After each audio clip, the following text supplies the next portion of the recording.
So we could see that the US Pluto return is not only inflicting its powerful archetypal resonant energies internally, but also externally as well. We're seeing this play out here very powerfully with the Ukraine crisis now in play. So Ukraine is a developing country, which is ranked 74th in the Human Development Index. It's a very poor country in Europe, along with Moldova. It suffers a very high poverty rate as well as severe corruption. What we see here now playing itself out, when we look at the black box, see the black box is going from a very positive state in January into a very negative stress state, especially in April, all the way throughout into the summer. So that's very interesting. When we look at this, we could see the correlation here as the Donbass War of 2022 with the Barbault Planetary Cycling Index, which what we covered earlier.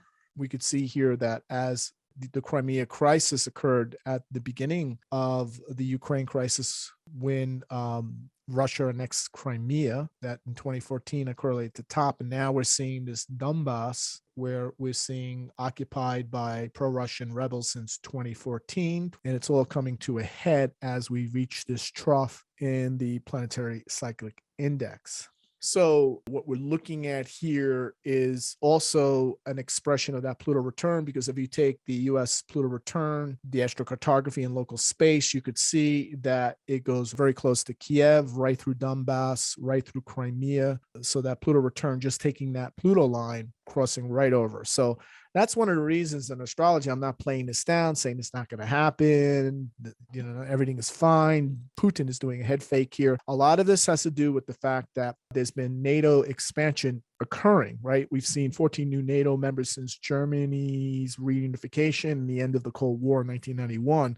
So we're seeing that NATO is expanding and moving further and further closer to Russia, right? Incorporating Poland, Hungary, Czechoslovakia, Bulgaria, Estonia, Latvia, Lithuania, Romania, Slovakia, Slovenia, Croatia, Montenegro, North Macedonia. They've all become members. We have aspiring members. Ukraine is now an aspiring member to join NATO, and Sweden and Finland are also planning to join as well. We just got word that they're planning to join and become this huge military bloc, right, to prevent Russian incursion inside of Europe. So we're basically seeing now that, for example, NATO's within striking distance of St. Petersburg.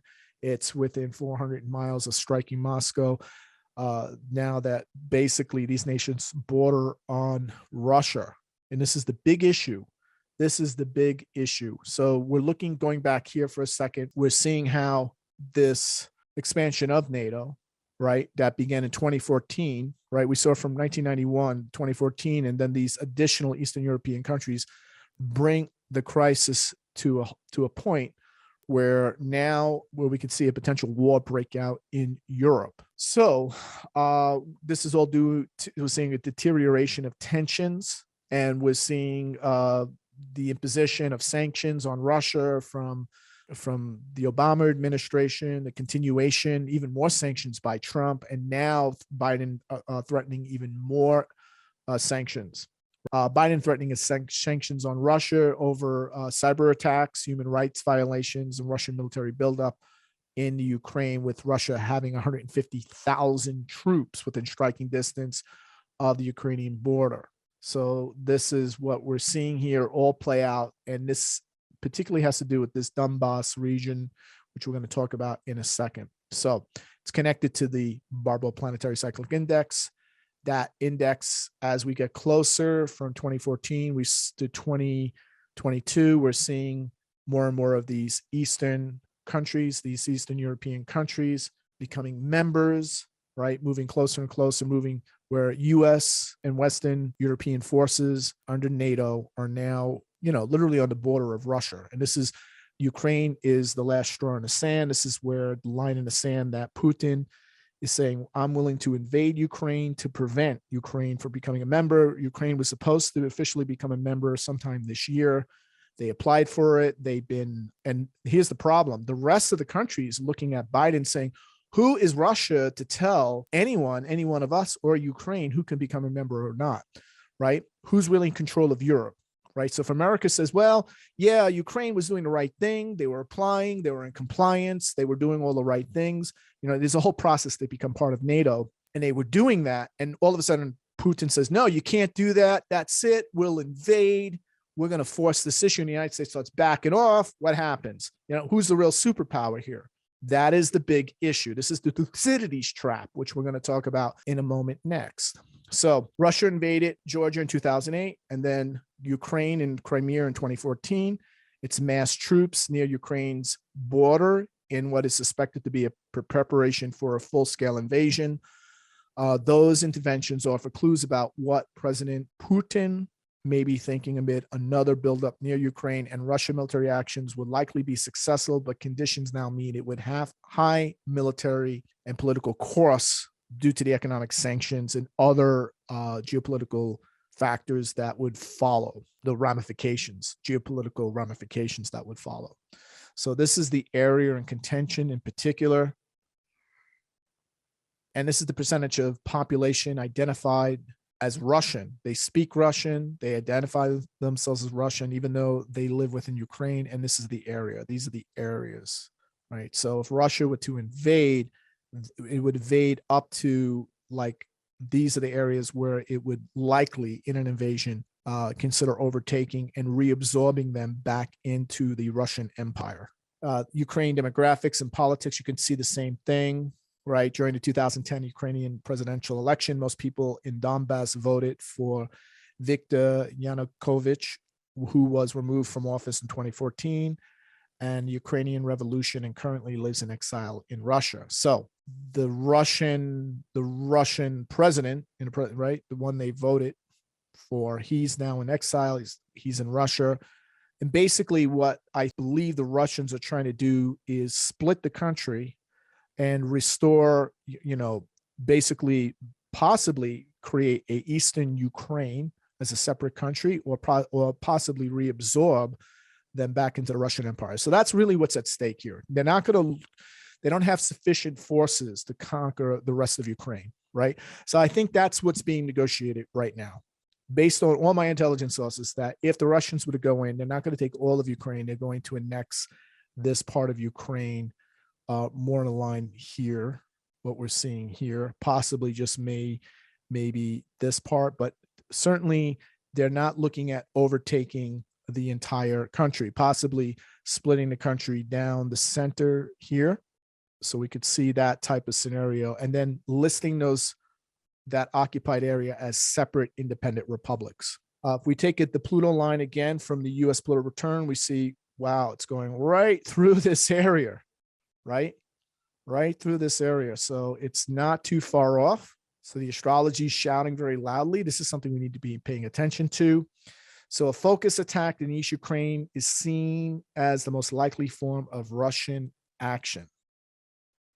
And here's the thing. US military observers and experts believe the Kremlin is more likely to launch a more focused attack in the East and the Donbass region, where a war between the Ukrainian army and the Moscow armed separatists has gone on for nearly 8 years, with 14,000 people killed. This could be coupled with a hybrid measure designed to demoralize the Ukrainian population with a cyber shutdown and attacks on critical infrastructure.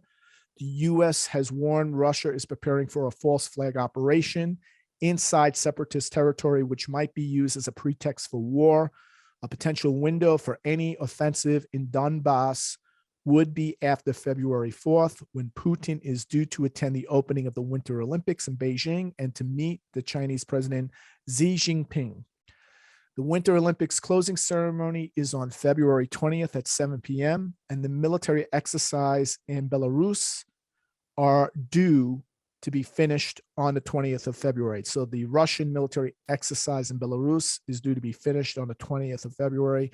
And the most obvious moment for an offensive operation would occur in that time period.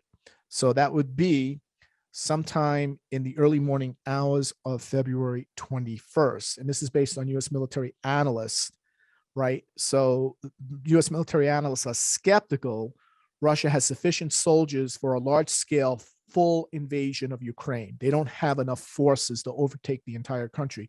So they believe a low intensity conflict is more probable, likely that they have enough forces to basically conquer this part of Ukraine, right? If you take the Dnieper River, right? If we go back here, right here, right? They could split the country in, right? This is like Western Ukraine, everything west of the river, they would take Eastern Ukraine. I mean, these are the scenarios. This is not exactly astrology, but what the astrology is shouting here with the Pluto return is that when we go into this Pluto return, this is all going to get activated, folks, right? This is all going to get activated. So that's important to remember. So we're talking about a scenario. We don't know for sure if they're going to pull that trigger, but the astrology is showing right here. Look at the fact that during the time of the Pluto return, we had that Saturn, geocentric Saturn South node conjunct Pluto at the time of February 21st, which would be the exact time, because the Russians need to act very quickly. Their window of moving into Ukraine, Eastern Ukraine, when it's at the height of winter, which would be the most opportune time, according to U.S. military and naval analysts, would be in late February, early March. So this is the window. And in 2014, by the way, they invaded Crimea within hours after the closing games of the Olympics in 2014. So keep that in mind. All right. So what happens next in Ukraine could change Europe forever. To watch the full presentation, register for the Global Outlook 2022 webinar at williamstickevers.com to get instant access to the recording. Get informed and prepare for the escalating global developments ahead during this unprecedented global transformation. Register today for instant access to the Global Outlook 2022 webinar replay at williamstickevers.com.